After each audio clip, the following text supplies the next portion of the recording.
Hi everyone, welcome to another episode of my podcast. We have special guests today joining all the way from South Africa.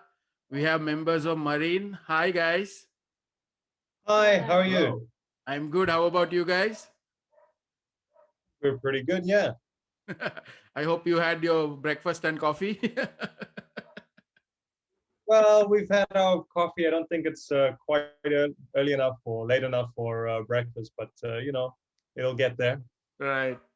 So how are you guys doing with South Africa? I know I heard that there were a lot of strict restrictions in South Africa with the COVID. So how are you guys coping with it?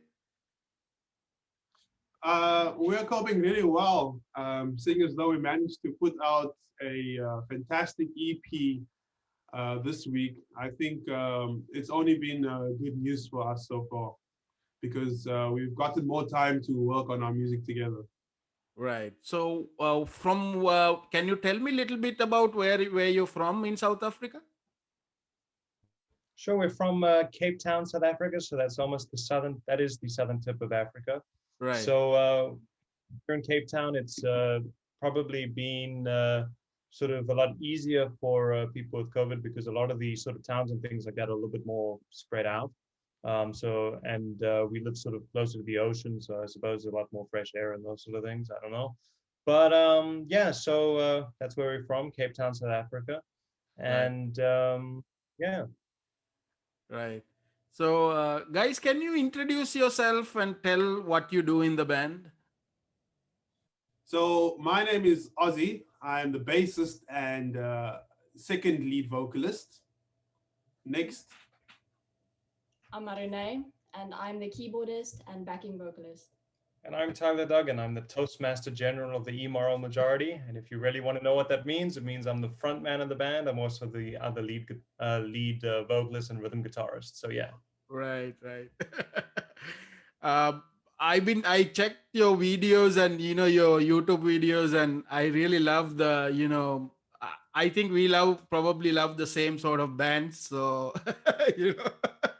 Yeah, no. Yeah. Van Halen, Kiss, Motley Crue, Right. all those type of guys we love. So Yeah, that's why I thought I should wear the Van Halen shirt today, so for the interview. So hey, that's awesome. So yeah. wait.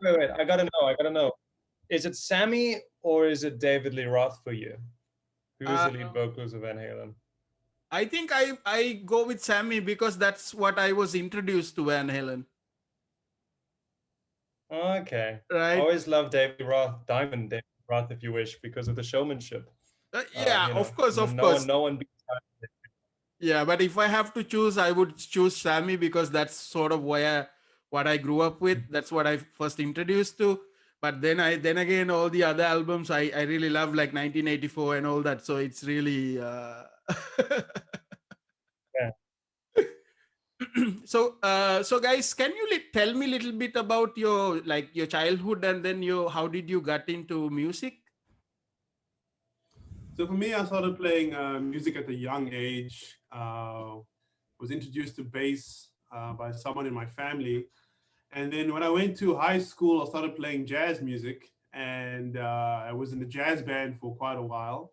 And then after school, I sort of stopped playing music until I joined a punk band, and we played a battle of the bands, and we played a show with Marine, and that's how I met Tyler over here. Right. And then about a year later, he asked me to join them as the bassist, and here I am. Right. How about the And other? Marina? Well, basically, my dad grew up in the 90s, so he's very influenced by 90s grunge, and he used to play in a band when he was younger. So I kind of followed as a kid, just headbanging with him in our living room, but that didn't go that far. Up until high school, I realized like maybe this isn't just like something I want to do with my dad. Maybe this is something I want to do for longer. So I committed to choose it as a subject in high school, of which I kind of majored in guitar at that time. And when school ended, I just had no interest in music anymore. until a few years later, where I also joined a punk band. And then I met Tyler in a club at that band, and we just kind of grew from there. So it's a very similar story to Ozzy. So I was introduced to music when I was around about. Look, there was always music playing in my household, but it was always dance music, you know, doof, doof, doof, doof, doof. Right. But I hated it. I absolutely despised it. And, you know, for a lot of the time as a kid, I absolutely hated music because that's what I thought music was. Doof, doof, doof, doof. You know, it was horrible. And then when I was around about 6, 7 years old, I was in my grandparents' little flat, and they put on this DVD that had Elvis Presley sliding down a pole in Jailhouse Rock. And I was like, wow, what is this music? You know, it's rock and roll. What the hell is this? Okay. And from there, I just grew to love sort of rock and roll. And then when I was around about 7 or 8 years old, I was introduced to ABBA. So from there, I sort of had, again, real instruments, not just doof doof, but real instruments, real guitars, real piano, harmonies, vocals, instrumentation. And I just fell in love with that. And then when I was around about 8 or 9 years old, I was up late watching TV, and this band wearing this makeup and sparkly clothing and leather and tights comes down from the sky in the freaking thing, and there's sparks and flames going on. What the hell is this? And they're busy playing Shout It Out Loud. And I go, what the hell is this? And that's KISS. And that's how I got introduced to that. And ever since, I was the biggest KISS fan there ever was, you know? Right. So much to my parents' detriment, you know, they would have been happy to keep me on ABBA and Elvis Presley. But as soon as I was introduced to KISS, it really was me sort of finding my purpose in life. I kind of felt like, you know, it's one of those things where, you know, when you see someone doing something, you say, well, I can do that. And with that sort of, you know, image of them coming down and the sparks and flames going off and that sort of thing, I went, I can do that. And so since then, I was like, okay, cool. I'm going to write songs, and I'm going to learn to play guitar, and I'm going to sing, and I'm going to become the front man of my own band. And I really worked hard in school to do that. But the problem was is that a lot of people I was with on my musical journey didn't really get that. Like they would be like, cool, we come to the middle of the stage and we're all going to do this with our guitars. And everyone was like, why? And that's always a horrible sign, because you want them to go, yes, that's awesome. Yeah, let's do it, you know? So a lot of people didn't understand that. I mean, I remember so many times saying, let's go do that. And people would go, no. Or we would practice it. And then when you get to the show, and nobody would do it. So it was a lot of things like that until, you know, eventually you cycle through the right members until you find these beautiful souls sitting here next to me, and the two other members that aren't here today. But yeah, that's sort of been my musical journey, and from since I was a kid until now. So yeah. So before Marine, what you played in different bands? Yes, I was in a jazz band, and then I joined a punk band for a couple of years, and I've been in Marine now since 2019. Marine? I was in a girl band in high school, and then I joined a punk band after school, Right. and did some acoustic duetting with some person. But yeah, that's basically it up until I joined Marine. I was in a goth metal band called 6 Hours Sunday for about 6 months. And then I realized that I don't have a deep enough voice to do Type O Negative songs. And so then realized that I think I'm better off singing hard rock and singing sort of things in line with KISS and Van Halen, when I am singing things in line with like Type O Negative and Beat of Steel. Right. So yeah, after that, I decided, okay, I'm going to start the band that I always wanted to start in the first place. So yeah. Right. So Tyler, can you tell me a little bit about forming the band, and you know, how things were back then? Sure. So the band started in 2017. I was in matric at the time, which is grade 12 for any international listeners out there, or senior year. Also, so yeah, that formed in 2017. I started the band to be the band that I wanted to see live. And I you know, a lot of bands here in South Africa, you know, they get up on stage and they're boring. You know, you no one wants to go and watch them because they're boring. They just sit there and play. And it's the same thing in music videos. You watch music videos and it's like that. So yeah, it was boring, and I would go watch these people and go, you're on stage, do something, animate yourself, you know, get moving, and no one was. And so I decided, okay, if no one's going to do it, I'm going to do it, you know. And I believe that if you fulfill a need in yourself, you fulfill it in other people. So I said, okay, I'm going to start the band that I want to see live, and they're going to move around, they're going to run around, they're going to do choreography, they're going to have sing-along anthems, they're going to have almost every song is something you can sing along to. And it's going to be larger than life, and it's going to go out there, it's going to whack you in the face and sort of give you everything you deserve and more from a live show. Because in the end, it's called a rock show because there's a show involved, you know. If it's just rock or it's just music, I could just go plug in some earphones and sit in the corner and watch the wall. But that's not the whole point of going to go watch a band live. You go to watch a band live because you want to see something. You know, you go to listen with your eyes. You don't go to just only listen with your ears, you know. Otherwise, you could just go there and close your eyes. You want to see something. So I started Marine to be the band that I wanted to see live. And so, yeah, we started out. We played a couple shows. I mean, the first show we played, we gate crashed open mic night in this tiny little bar that was probably the size of a Tic Tac. It was very small. Right. And there was only one speaker on the wall and two people sitting at the bar. And we put a whole drum kit in there, a Marshall stack. We put like, oh, you know, it was insane. For the smallity of this room, it was tiny. You know, it could probably only fit 10 people in it. You know. Anyways, so we played in this place, and this old man at the bar took out his phone and started videoing us. And I think that's when we knew that we had something special. So the band progressed for about 2 years, and we went to this National Arts Festival here in South Africa, and we won an award called the Ovation Award for being something so spectacular. And you know, they said that we really put on a spectacle, Right. and that was awesome to hear. When we came back from that, we cycled through a few members. Obviously, again, you're always trying to look for the right people. And again, when people don't really understand what you're trying to do and they don't see the vision, it's kind of like driving a car without an engine. And so when 2019 sort of started, you know, I got in touch with Ozzy over here, and that's how I found the engine for the car. And ever since, we've been moving forward at a very fast pace on the highway, straight towards Madison Square Garden in New York. So hopefully we'll be there soon. Right. So, Ossie, do you remember this when Tyler talked to you about joining the band, and was it difficult coming from a punk and jazz background to this type of band?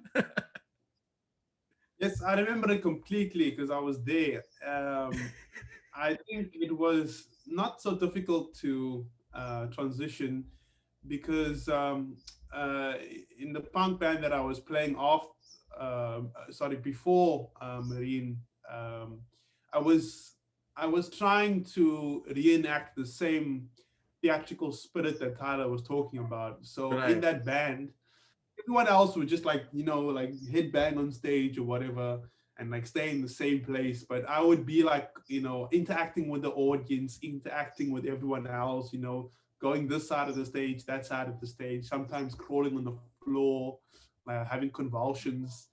And Tyler saw that, and what did he say? My mother was actually at that show, and I was standing there with her, and I was like, I need this guy in my band. And so when he messaged me on Facebook asking about whether we got paid for that show, he was in the other band. I said, "Who are you?" He's like, "Oh, I'm the bassist." And I said, "I need a bassist. What's your phone number? I'm calling you now." Because I remembered him from that show, and I said, this guy is perfect for the band. And ever since, we've been the most amazing partnership. So Ozzy really is the yang to my yin, whichever way it is. So, Maranai, how did you get into the band? Well, She slept with the lead singer. that's not a lie. Basically what happened is, so I was in this crap punk band, that, and the members that were in my band didn't really work, and I was like the lead vocalist, the lead guitarist, but they didn't really help me grow as a musician. So Tyler sent me a message on Instagram to say that he wants to record some of my songs. So I was like, okay, I don't know you from any part of this universe. I've never met you, but I've met you once before. So I agreed, even though my better judgment told me not to.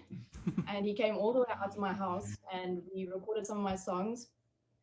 And he was just like, you know what? I think you would be a good keyboardist and a good girlfriend, apparently. Right. So why not join my band? So I joined Marine in January of this year. So I'm still learning, but it's been a good journey so far, and I'm excited to be a part of it. That's a very smooth line, huh? You'll be a great keyboardist and a girlfriend. Hey, would you like to join me and spend the rest of your life with me? I don't know. Well, I said the same thing to you. The difference is this relationship is non-sexual. Right. Only love here is platonic. Yeah. So Tyler, when I when I got introduced to your band, when I started looking at it was introduced as flash rockers or flash rock. So can you tell me what is flash rock, and can you describe the sound of Marine? Flash rock, that's very easy. Flash rock is boom, it's in your face, it's fast, it's like lightning, you know? It's lightning in a bottle. It only happens, once. You see it and you go, what the hell happened? You're so tired and you go, what the hell was that? Flash rock is the combination of something you see with rock music. A flash is very visual, right? And so we are very visual. We give you bang for your buck, and that bang is in the sense of a flash. So when we go on stage, we do our choreography, we have special effects, we have lighting shows. We go out there, we perform to the audience. That is the flash, and the rock is the music that we play. So our genre, flash rock, which we invented, was the sense of we're going to give you something visual, and we're going to give you one hell of an amazing, soundtrack to go along with that visual show. And so, yeah, that's flash rock. It's 150,000 kilometer per hour confetti cannon going off in your face. It's loud, proud, meat and potatoes rock and roll with a visual show. So that's flash Right. rock. It leaves you wanting more. That's amazing. So can you tell me a little bit about the shows that you guys performed? What are your favorite performances? So we treat every performance like it's the biggest performance of our life. We treat every show like it's a stadium or big concert hall, because it's just the sort of the dedication that we have to this craft. Right. And so far, our most favorite shows have been, we played a big festival in Cape Town called Ramfest. That was last year, like a few days before the country went into hard lockdown. So we're very lucky to do that. We actually opened up the show, which is amazing because, when we set the bar, no one can jump it. So that was the last big show that happened basically for any musician in Cape Town, because the country's been in lockdown now for almost a year, and they closed down venues and festivals, things like that. But before that, we regularly played in and around Cape Town. We played a big festival called Up the Creek as well, which is like a big festival just outside Cape Town on like a farmland, and it was a weekend festival. And other than that, we played venues like a place called the Mercury in Cape Town, which is a dedicated rock and metal venue that international acts like Ginger played at. So it was quite an honor to be playing at such places. But we also played an amazing festival called Winterfest, Metal for Africa's Winterfest. Right. And this was 2019 in July. And we knew that this was going to be quite a big show for us, especially We were third on the act, which was still quite early, but it was, probably the biggest show we'd played up until then. And so we decided, okay, what we're going to do is we're going to be playing in probably the biggest crowd we've played to so far, which is going to be around about 400, 500 people, okay, which was back then. And so we said, okay, we're going to take 20,000 Rand, which would probably be about $1,300 or something like that, worth of lighting and LED lights, LED screens, smoke machines, sparklers, anything you name it. At one point, the guitarist shoots sparks with his guitar, So we decided, okay, we're going to take this there and we're going to add extra lighting. We're going to take our own sound engineer, our own lighting engineer. We're going to have the biggest show there. So all the other acts we're playing with the 5 lights that, come on. Then the lighting came on for Marine, and it was like a blinding light. It was like the biblical times had returned, it was like the second coming when we came on stage, Right. So the lighting really came on and the whole concert hall filled up. Everyone was like, what the hell is going on, And the whole concert hall filled up to the max. You couldn't fit another person in there. And we came on and we started playing. And at first, nobody was really moving because everyone was like, what the hell is this? And you've got people with pierced eyebrows and pierced eyes and pierced ears and pierced noses and mouths and cheeks and everything, They look like they're out of, the Revelations, It really looked quite horrific out there. And you have these people dancing along to, she gave me thrills in the night, round and round. It's crazy, they're hopping and bopping eventually. But when we first came out, we felt like we were Justin Bieber, in comparison to these people, right? Right. And again, it was the most amazing thing because you can see that Marine really is universal. And what we stand for and what we do is universal. And we can get anybody, all right, to love what we do. Because again, they get so entranced with what we're trying to do. We're trying to put on a show. We're trying to go out there. We're trying to give you everything you deserve in a live show. It's so different. It's so unique. It's so high energy that when you leave that show, you feel tired.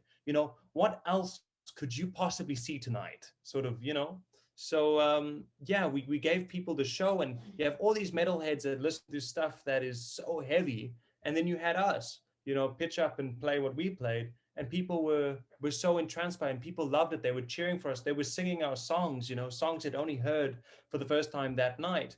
And it was the most amazing reaction that we've ever had, and it really is true to the Marine spirit of we are everybody's band. If you don't like the music, that's fine. You're going to love the dance show, So, yeah. Right. I forgot to ask you, how did you settle on the name Marine? Marine. So Marine in English is sort of, it's the ocean. It's the ocean life. It's fish and sea and stuff. But more importantly, it's the tides that come in and out. The ocean tides that come in and out. And the reason why this name was so special is because, Marine isn't something new. People have been putting on big shows like this since, the 70s, since the 80s with bands like KISS and Van Halen, So, but the problem is a lot of those things has gone out. All right. But music comes in and out like tides all the time. All right. That's why indie music and those sort of things, people inspired by the Beatles was really big for a long time, is because, that music came back in, So the hippie movement came back in. So what was Marine going to do? Well, you probably guess it. Marine was going to be the tide, the tidal wave that brought back showmanship to an industry that is lacking that. So we were going to be the next big thing to bring in the tide of show, of flash rock, of real bands that get up on stage and sing and dance at the same time. A lot of people say, oh, we don't move because, you can't play and sing at the same time. And I say, well, Van Halen did it, KISS did it, the Beatles did it, Michael Jackson did it, Sly and the Family Stone did it, Motown, all those acts, they all did it. So what's stopping you? If you say you can't sing and dance at the same time, it's probably because you can't sing.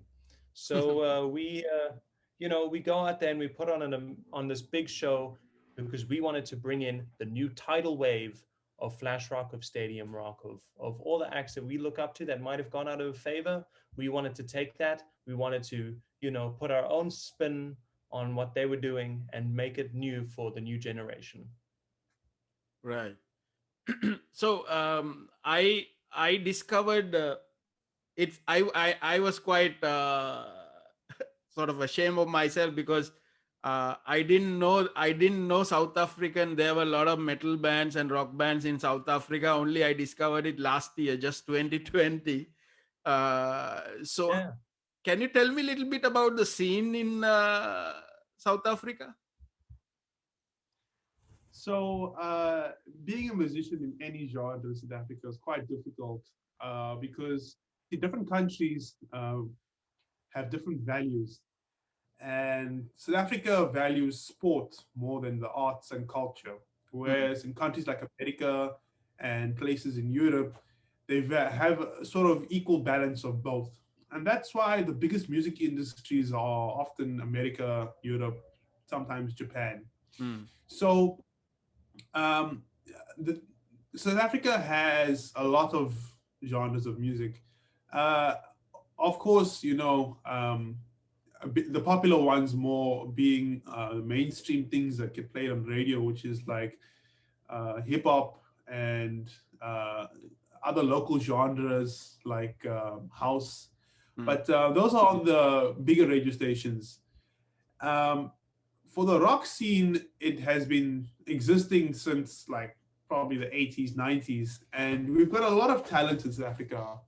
A lot of musicians end up going overseas to earn a lot of their money because in South Africa we've only got three big cities, mm. whereas in Europe and America, you could go from one city, play a show there, and use that money to go to the next city, play a show there, and use that money to go to the next city, and then you go from one to the other to the other to the other. So at the end of the day, you've got a bigger pond to fish in.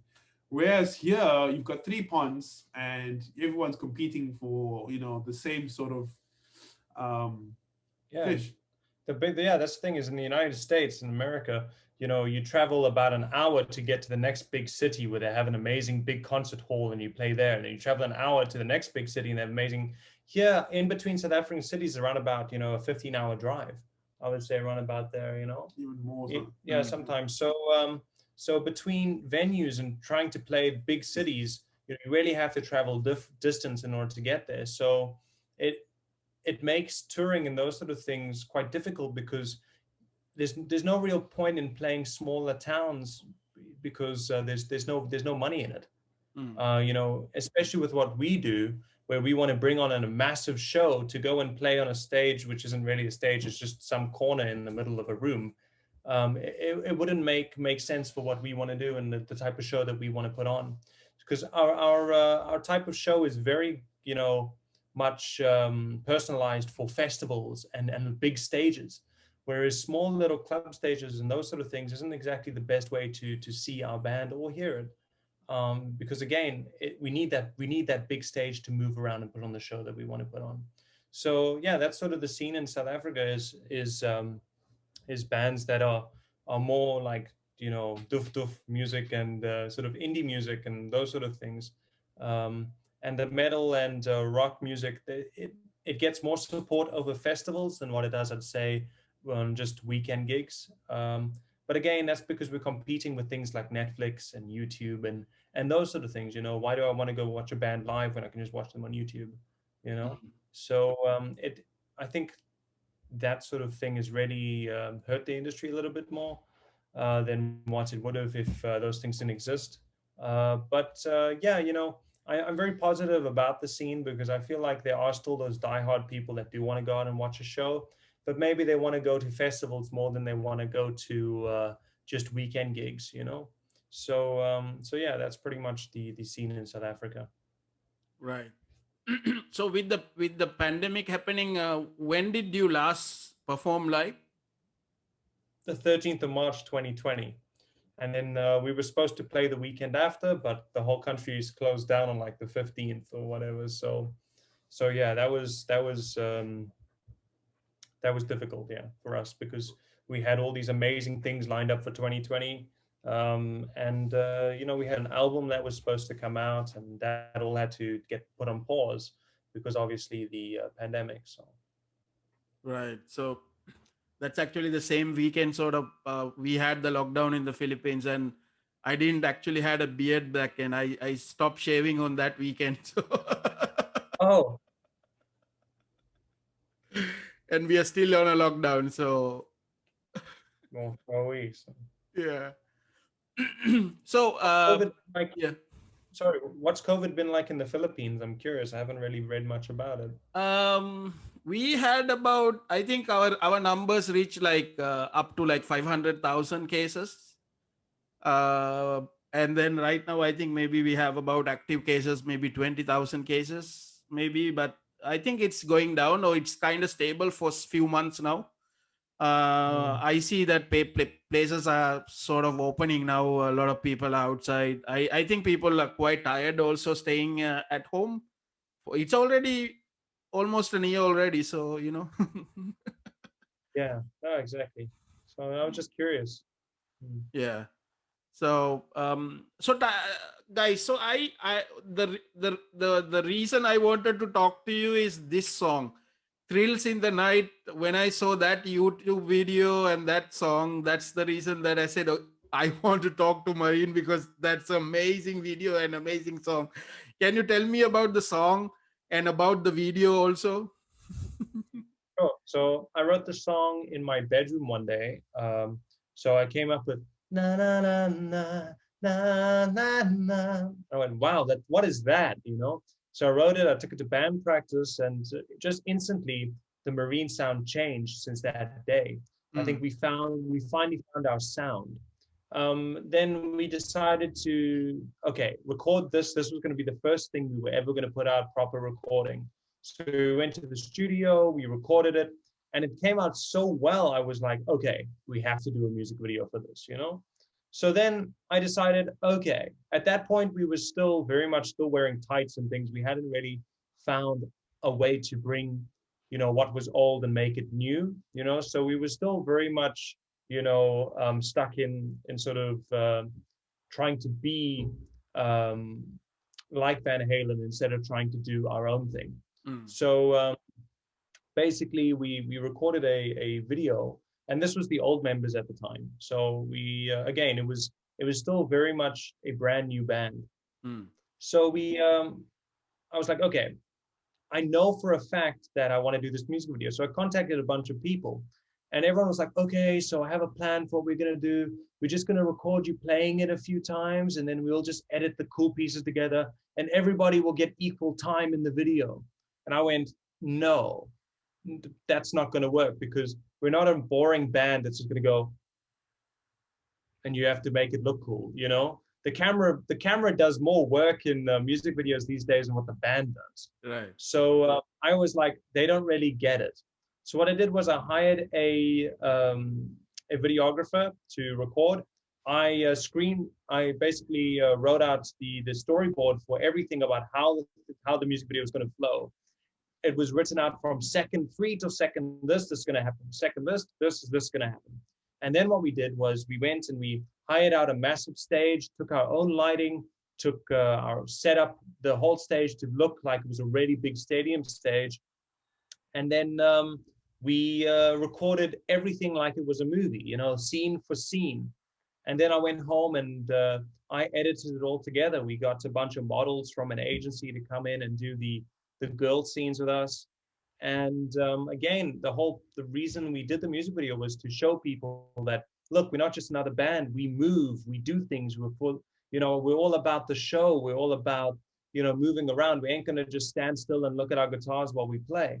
So the music video was, like I said, it was all conceptualized by me wanting to show people, look, this is what we do, Right. So we put the music video out after I edited it. Again, I edited it because I understood the brand and I understood what I was trying to do. Whereas I think a lot of people wouldn't have really understood that and wouldn't have really understood why it is like it is, and not just a normal music video where the camera's on the drummer for 10 minutes and the camera's on the bassist for 10 minutes and the drummer, no one cares. They want to see something cool. So that's why you'll see there's like kicks and flips and spins and this and that, as much movement as possible, you know. Right. It's exciting. That's the whole point. It's supposed to be fast paced.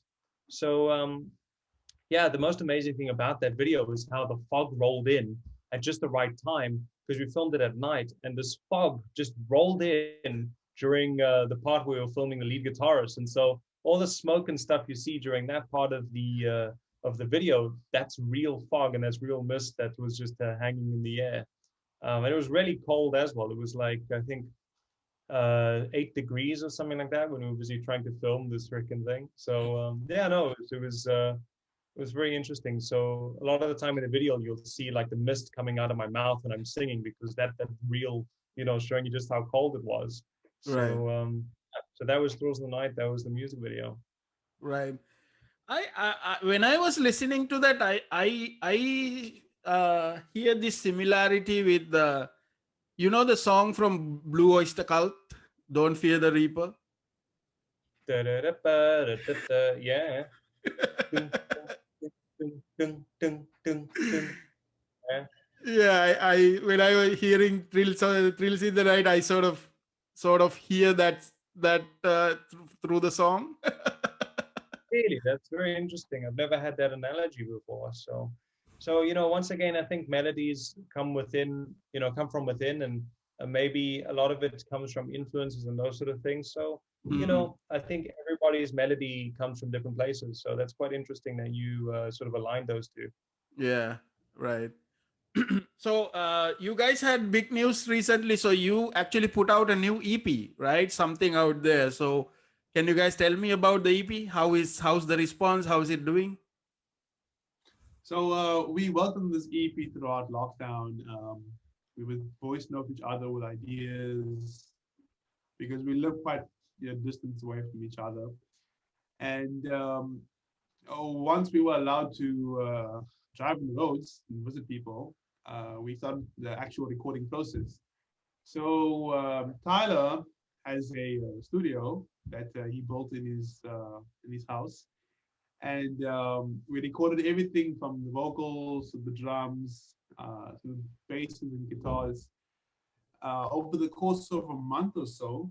And everything's done, you know, in house, produced by him, and we it's basically just like a love project of, you know, instead of sitting on our hands and doing nothing, you know, in this time, we thought let's make something happen, because if no one does it, you know, do it for yourself. So yeah, Right. so basically what happened was we had these songs that we had written under lockdown, and we thought, wow, these are actually really good. Let's do something with it. Obviously, we put the album on hold. We didn't want to release it if we weren't going to be able to tour it. So Right. we said, okay, let's put out an EP, something we can just put out so long so we can have something that is out there. See, something's out there. So we can have something out there for people to listen to and get them by while we're waiting for shows to open up so we can go out and play, so we can release the proper album.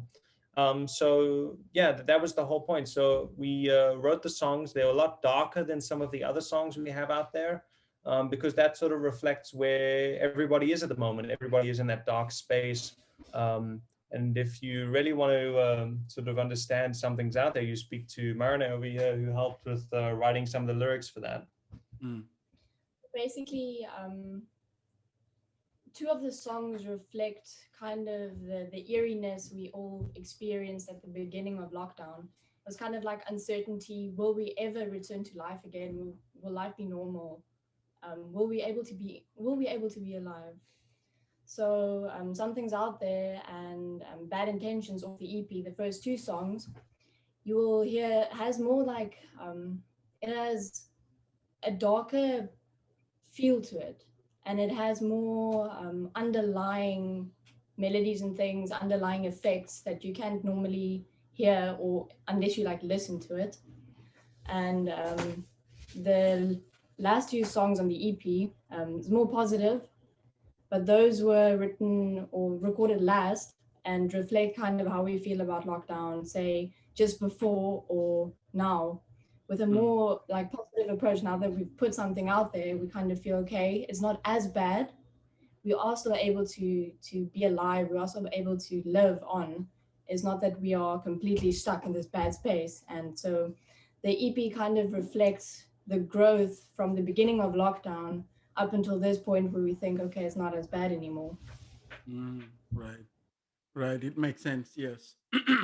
So, so guys, what are you looking forward to? What's upcoming for Marine? Well, what's upcoming? So we once this album's out, we have something really cool that we're gonna announce on next week. So maybe I'll let you know first. We're putting out a synthwave remix of Something's Out There, the single, and this was Right. done by a Norwegian producer known as Gated Reverb, and he's made this beautiful synthwave remix of the song, and it really is something very cool, especially for people that maybe don't like rock but can still appreciate, singing and music and those sort of things. So it's basically this dance version of our song, and it actually works really, really nice. So that's going to be coming out on the 12th of March. And then after that, we're actually thinking of, the response to the EP has been so great. People are loving it. Our friends and family really think it's awesome. We've had, been put on the top 40 on a radio station. We're getting lots of radio play in a lot of places.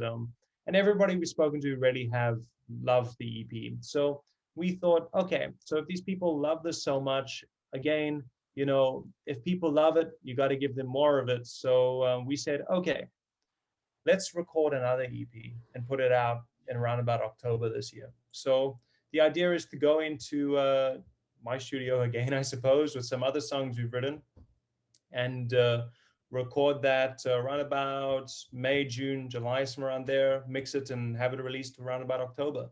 So put out something else during the year, be creative, be productive, be proactive. Roll up your sleeves and get to work. A lot of people sit around and they just sit in the depressive state instead of just getting up and, whacking themselves and getting on with it, So that's what we're going to do. Right. We're going to this time, because I don't see us getting out of lockdown and the pandemic and stuff until maybe, next year, early next year. So the best thing we can do is put some more music out there and give people that escapism that they so desire. So give people what they want, and if they want more of it, give them more. So yeah, that's what we're gonna do. We're gonna go out and release another EP later on in the year. Right. So actually last year 2020, I got connected with this Devo, some sort of a Facebook connection. So he had me, and then we got connected, and we've been doing a lot of promotions for a lot of bands. And I discovered so many South African bands because of him. So how long you guys been working with Devo? We have been working with Devo ever since we played Winterfest in 2019. He approached us, and I think at the time it was really what we needed, because we didn't have the ability to take ourselves The next level. to the next level. It was him that introduced us to the biggest concert promoter in the country, which is called Big Concerts. And we're sort of working on something. I can't really speak about it, but we're working on something very, very big with them, with a very big international band. And so it was all thanks to David that we could come, this far, helping us promote ourselves. So yeah, we started working with him again.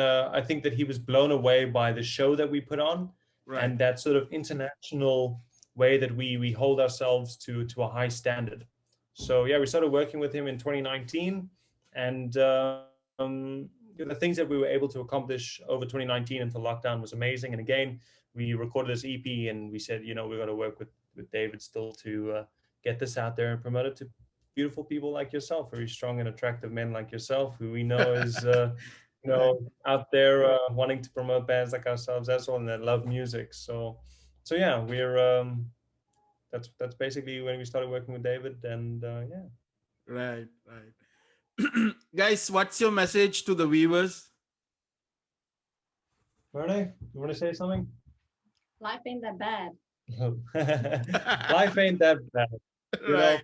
get out there. If you want to see something fulfilled out there, you missing something in your life and you feel like there's something that people ain't giving you, you got to go and do it yourself. You got to be able to be the one to accomplish that.